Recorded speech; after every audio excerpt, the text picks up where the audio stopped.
오늘 아침 뉴스 연구소. 오늘 아침 뉴스의 맥을 짚어드리는 시간 뉴스연구소. 오늘도 두 분의 연구위원 함께합니다. CBS 김광일 기자, 뉴스톱 김준일 대표, 어서 오십시오. 안녕하세요. 첫 번째 뉴스 어디로 갈까요? 한동훈 임명 초읽기. 예, 윤석열 대통령이 한동훈 법무부 장관 후보자 인사청문 보고서 재송부를 요청한 시한이 오늘까지예요. 네, 이 재송부 시한이 지나가면 대통령이 임명을 강행할 수가 있거든요. 네. 이르면 내일 임명할 걸로 그래서 관측이 됩니다. 그러니까 원래는 한동훈 후보자 같은 경우는 이렇게 너무 대놓고 이제 측근 정치여서 이제 여론 부담도 좀 있고 조국 전 장관 수사 문제로 이제 민주당 반발도 컸잖아요. 네. 청문회에서 민주당이 이제 아시다시피 헛발질하는 바람에 그 부담이 좀 줄었습니다. 그리고 한 가지가 더 여야가 이게 그 한덕수 총리 후보자 임명이랑 한동훈 법무부 장관 후보자 임명이 이제 연계가 돼 있거든요. 이게 지난주까지 여야가 서로 눈치를 보고 있었어요. 아니 사실상 민주당은 공식적으로는 연계 아니다라고 얘기하지만 사실상 현실적으로는 연기돼 있었다고 보는 거죠. 네, 뭐 그런 점도 있고, 그러니까 대통령실은 한동훈 후보자 임명을 하고 싶은데 네. 독주 프레임이 좀 부담스럽고, 네. 민주당은 그 총리 후보자 한덕수 총리 후보자 임명 동의안을 부결시키고 싶은데 그걸 하면 또 발목 잡기 프레임이 부담스러웠거든요. 네, 네. 그래서 먼저 이제 서로가 상대방이 하기를 좀 기다리고 있었어요. 그러니까 먼저 저쪽이 하게 되면 상대방 탓하면서 자기가 하고 싶은 거 하면 되니까 그랬었는데 이게 민주당 성비 문제가 잇따라 터지면서 민주당에서 내부 기류가 좀 바뀌었습니다. 아 그래요? 네, 정성호 의원 같은 경우에 이제 이분이 이재명계 좌장인데 네. 우리는 대선 패배를 반성하고 일단 기회는 좀 주자라고 얘기를 했고요. 뭐 조응천 의원 최근에는 송영길 전 대표까지 좀 비슷한 취지로 얘기를 하고 있습니다. 그렇죠. 그렇죠. 그래서 지금 종합했을 때 장관 후보자 18명 중에서 14명은 이제 이미 임명이 됐고 네. 남은 건 이제 교육부 장관, 그러니까 김인철 후보자가 자진 사퇴한 자리가 하나가 있고 요거 제외하면 한동훈 후보자랑 김현숙 여가부 장관 후보자 그리고 정호영 보건복지부 그 장관 후보자 정도가 있거든요. 네. 근데 여기서 이제 정호영 후보자 같은 경우는 임명이 애초에 좀 그러니까 재송부 시한이 지난 지가 좀 돼서 가능한데 대통령의 결단이 지금 길어지고 있는 상황이거든요. 그래서 이 정호영 후보자 같은 경우는 어떤 마지막 여야 빅딜에 좀 재물이 되는 거 아닌가 하는 예측도 지금 정치권에 있습니다. 네. 김준일 대표. 예. 민주당은 그냥 지금 고민이 깊습니다.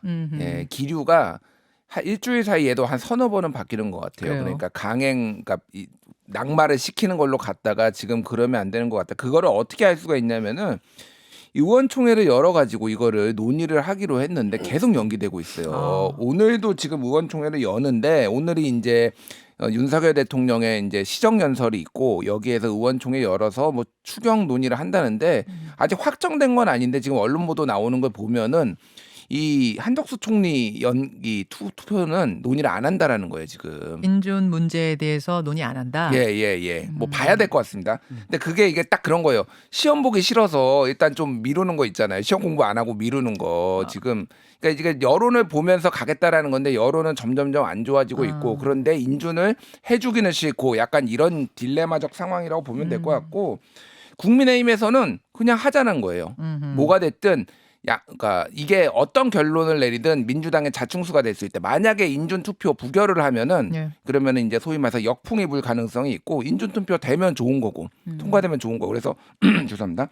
권성동 원내대표가 지난주에 그 박병석 국회의장한테 직권 상정해달라고 빨리 이거 그랬었죠. 예 그렇게 지금 요청하는 게는 그런 이제 배경이 있는 것 같습니다. 지금 국민의힘하고 민주당의 당 지지율, 그러니까 정당 지지율을 보면 민주당 고민이 깊을 수밖에 없어요. 지금 국민의힘이 계속 올라가고 있고 민주당이 이른바 검수완 박법 통과 후에 계속 하락하고 있는 중에 성비위 사건까지 터지면서 이런 고민이 주말 사이에 더 깊어졌을 것 지금 같습니다. 나와 있는 여론조사도 그 성비 사건이 터진 그 직전 혹은 터진 시기랑 아주 맞물려 있는 상황이어서 그 이후 여론은 지금 더 안 좋을 걸로 예상이 되고 있습니다. 그래요. 자, 이렇게 지금 돌아가고 있는 상황. 이번 주 관전 포인트는 뭐예요, 김광일 기자? 윤석열 대통령 일정에 좀 주목해 보시면 좋겠습니다. 과제가 좀 많거든요. 당장 오늘 오전에 방금 말씀드렸다시피 국회 시정연설이 있고요. 예. 요 시정연설 같은 경우는 이제 표면적으로는 추경안을 협조 요청하는 건데 추경안 자체는 사실 뭐 지방선거 앞두고 있기 때문에 여야의 액수에 좀 차이가 있지만 그걸 좁히는데 크게 문제는 없을 것 같고 말씀을 우리가 앞에 드렸던 내각 인선 문제가 윤석열 대통령의 첫째 과제가 될 것 같고요. 네. 둘째 더 중요한 건 토요일 날 그 한미 정상회담이 있습니다. 예. 그래서 뭐 의제를 실무 라인에서 좀 구체적으로는 최종 조율 중이라고 하는데 뭐 한미 동맹 강화하는 게 아마 제일 클 걸로 지금 손꼽히고 있어요. 그리고 북한의 코로나19 확산세가 있습니다. 여기에 우리가 좀 지원해 주겠다라고 얘기를 대통령이 한 상황이긴 한데 북한이 일단 지금은 중국의 지원을 먼저 받고 있다고 하거든요. 네, 요 네. 의약품 지원 논의가 좀 어떻게 될지 이번 주에 좀 지켜봐야 될 것 같습니다. 자, 두 번째로 가죠. 사과는 없었다. 민주당 예. 박완주 의원이 이제 제명이 됐는데 제명된 후에 입장을 처음으로 내놨어요. 어제 냈습니다. 이게 사건 알려진 이후에 사흘 만인데요. 기자들한테 문자 메시지를 보냈습니다. 당과 나에게도 고통스럽지만 불가피하게 제명의 길을 선택한 것입니다. 어떠한 희생과 고통이 있더라도 아닌 것은 아닙니다라고 썼어요. 제명이 되긴 했지만 아닌 건 아니다. 이게 무슨 말이에요? 그러니까 사과로 들리진 않죠. 예. 그러니까 물론 그 본문 내용 중에 그러니까 문자 내용 중에 많은 분들께 혼란과 고통스럽게 해서 죄송할 뿐입니다라고 쓰긴 했는데 이게 좀 불특정 다수한테 좀 사과한 거고 네. 피해자한테 한 말은 아니었거든요. 그렇죠. 그러니까 오히려 제기되고 있는 보좌진 성폭력 의혹에 대해서 인정할 수 없다라는 취지로 해석이 됩니다. 그러네요. 그래서 민주당은 지금 조만간 이제 박완주 의원을 국회 윤리특위에 제소할 방침이라고 하고요. 성비 논란이 지금 한 명이 좀 더 있는데 뭐냐면 그 윤석열 대통령이 임명한 대통령실의 윤재순 총무비서관입니다. 그러니까 신임 대통령실 총무비서관 윤재순 비서관 검찰 출신이에요. 예. 검찰 재직 시절에 성비위로 뭐 성추행, 성희롱 이런 걸로 2차례나 징계를 받았다는 거죠. 네, 그런 처분을 받았었던 걸로 알려졌는데 일단 대통령실에서는 뭐 계속 가는 기류거든요.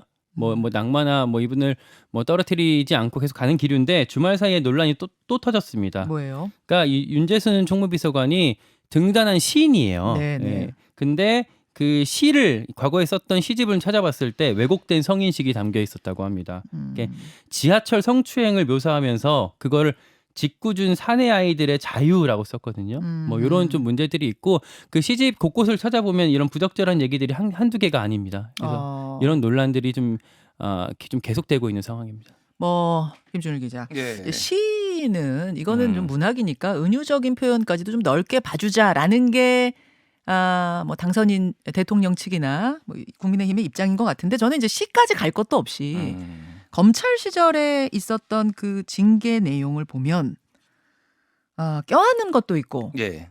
볼에 입을 맞춘 것도 있고 이게 과연 경미한 사안이 맞는가 예. 이 부분이에요. 그러니까 오래되기는 했는데 1996년에 있었던 일이니까 좀 오래되긴 했습니다. 어쨌든 그 내용이 매우 좋지 않아요. 네. 그래서 지금 이제 전체적으로 보면은 지금 민주당에서는 지금 이 박완주 예. 윤재순 박완주 의원이요. 박완주 예, 예. 의원은 이제 윤리특위 이제 제소를 해가지고 이거를 처리를 하려고 하면서 대통령실도 빨리 윤재순 해임해라. 이게 박지원 비대위원장이 페이스북에 그렇게 썼어요. 우리도 엄정하게 처리할 테니까 그 전에는 이준석 대표 성접대 의혹 관련해서 국민의힘도 빨리 처리를 해라. 그리고 윤재순 비서관도 빨리 해임을 해라. 이렇게 지금 공세를 펼치고 있거든요. 네네. 그래서 전체적으로 보면은 이제 양당이 다 이런 성적인 문제와 관련된 논란들이 지금 같이 불거져 있다라고 볼 것 같은데 지금 김성회 종교 다문화 비서관 같은 경우는 사퇴를 했습니다. 자진 사퇴를 지난 우리가 방송하고 예. 바로 김성애 사퇴를 비서관은 했어요. 왜 그 위안부 화대 이 발언으로 예, 문제됐던 예. 그분이죠. 그래서 대통령실에서는 지금 더 밀리는 거는 조금 문제가 있다. 너무 밀린다라는 점에서 전체적으로 지금은 현재는 뭐 좀 안고 가려는 것 같은데 윤재순 비서관을? 예, 윤재순 비서관을. 근데 총무비서관이라는 게 인사를 총괄하고 살림을 총괄하고 성폭력 예방 교육 뭐 이런 것도 하는 사람이에요. 이게 적절하냐 이런 논란이 상당히 불거질 것으로 보입니다. 그러게요. 그러면서 이제 능력이 있어서 쓰는 거라고 하는데 능력 있는 사람 중에 이런 문제 없었던 사람은 없는 거냐 이런 얘기까지 같이 나오는 거죠, 김관일 기자. 네, 그렇고요. 그 민주당 박완주 의원 같은 경우는 이제 국회 윤리특위에 제소가 될 텐데 그러면 이제 윤리심사자문위원회 심사가 되고 그 다음에 징계 수위가 최종적으로 결정이 되거든요. 네. 근데 이 윤리투기가 사실 어떻게 보면 좀 유명무실한 측면이 좀 있고 그래서 여기 넘겨진다고 해서 바로 어떤 신속한 수술이 될 수 있을 거냐 이런 의문이 좀 남아 있거든요. 네네. 실제로 지금 윤미향 의원, 박덕흠 의원 같은 경우에 지금 그 한 2020년 9월, 10월 이쯤에 계속 어떤 윤리특위 제소가 됐는데 네. 1년 넘게 지금 그게 좀 지지부진하게 계속 가다가 그 윤리심사위의 판단이 내려진 것도 지금 올해 1월이었어요. 네네. 그래서 알겠습니다. 네. 박안주 의원 아닌 게 아니다 이렇게 지금 얘기를 할 수 있는 건지 제명까지 된 상황에서 좀 이해가 안 가네요. 다음으로 가죠. 루나 쇼크. 루나 쇼크 가상화폐 루나 테라 시가총액 58조 원이 일주일 새에 날아갔어요. 그러니까 가상화폐 정보 사이트 코인게코라는 곳의 분석인데요. 이제 450억 달러, 그러니까 우리 돈으로 거의 58조 원 가까이가 지금 증발을 했다고 합니다. 그러니까 루나 같은 경우에는 시가총액 10위권 안에 들어있던 코인이고 테라 같은 경우는 루나 같이 연동되는 이제 자매 코인이거든요. 네. 최근에 가치가 폭락하면서 국내외 가상화폐 거래소에서 다 거래 중단이 되고 뭐 상장 폐지 조치에 들어간 상황입니다. 사실상 뭐 휴지 조각이 된 상황인데 이것 때문에 지금 한 20만 명에 이르는 투자자들이 피눈물을 흘리고 있다고 합니다. 이 루나 테라를 개발한 사람이 한국 사람이잖아요. 예. 권도형 씨 예. 입장을 냈어요. 뭐 모두에게 고통을 줬다 이렇게 좀 실패를 자인하고 또 사과를 했습니다. 네, 김준일 대표. 예. 10억 투자한 사람이 지금 0원 남았다는 거잖아요. 다 날렸다는 거잖아요. 예, 뭐 20만 명 정도라고 하는데 지금 뭐 수십조 원이 지금 날아간 상황이니까. 근데 이제 권도영 씨의 이 태도에 대해서 좀 논란이 있었습니다. 예, 권도영 씨를 좀 소개를 하면은 한국에서 대원 내고 나왔습니다. 그리고 미국의 스탠퍼드대 이제 컴퓨터 공학과 나온다 졸업하고 네. 애플, 마이크로소프트 엔지니어로 일을 하다가 이제 창업을 한 거예요. 그래서 암호화폐 붐을 일면서 이제 스테이블 코인이라고 전에도 얘기했지만 1달러와 1테라를 연동을 시키고 만약에 1테라가 좀 가격이 달러로 가치를 못 미치면은 네. 루나를 발행을 해가지고 그걸로 판 돈으로 다시 가치를 끌어올리는 뭐 이런 방식이거든요. 루나가 떨어지면 테라 찍어서 올리고 테라가 떨어지면 루나 찍어서 올리고 그래서 쌍둥이다 뭐 이렇게 되는 거잖아요. 그러니까 이게 시장이 정상적으로 작동할 때는 문제가 없는데 이렇게 급락장에는 이게 문제가 있는 거지. 예전에 2008년에 금융위기 때 파생금융 상품하고 비슷합니다. 결국은 그때도 시장이 작동하면 문제가 없었는데 급락하면 문제가 됐잖아요. 예. 근데 문제는 지금 이렇게 되면서 여러 가지 과거에 있던 발언들이 문제가 되는데 지금 한 일주일 전에 그 체스닷컴이라는 데서 이 권도영 씨가 인터뷰를 했는데 코인의 95%는 죽을 거다. 그걸 지켜보는 건 재미있겠죠라고 인터뷰를 한 거예요. 그때만 해도 자신감이 있었던 거예요. 자신감이 있었고 본인은 안 죽을 거다라고 했는데 본인이 이제 그 95%에 들어간 거죠, 사실은. 예. 그리고 그 전에도 이제 이게 사기다. 사실상 폰지 사기다 이런 얘기를 막 여러 경제학자들이나 했는데 예를 들면 영국의 경제학자 프란시스 코폴라가 얘기를 했는데 나는 트위터에서는 가난한 사람하고 토론하지 않는다라고 하면서 이 경제학자를 굉장히 무시했던 발언들이 뒤늦게 지금 조명을 받고 있다든지. 근데 문제는 지금 이게 금융당국에서는 법적으로 개입할 어떤 법적 근거가 전혀 없어요. 지금 현재. 인정된 게 아니니까 예, 지금 예. 제도권에서. 제도권에서 그래서 지금 뭐 손 놓고 지금 보고 있는 그런 상황입니다. 그래요. 여기까지 보겠습니다. 두 분 수고하셨습니다. 고맙습니다. 김현정의 뉴스쇼는 청취자 여러분의 참여로 이루어집니다. 트위터, 페이스북, 레인보우 게시판, 그리고 단문 50원, 장문 100원의 유료 문자 샵 1212, 우물정 1212 통해 참여하실 수 있습니다. 김현정의 뉴스쇼, 여러분과 함께 만듭니다.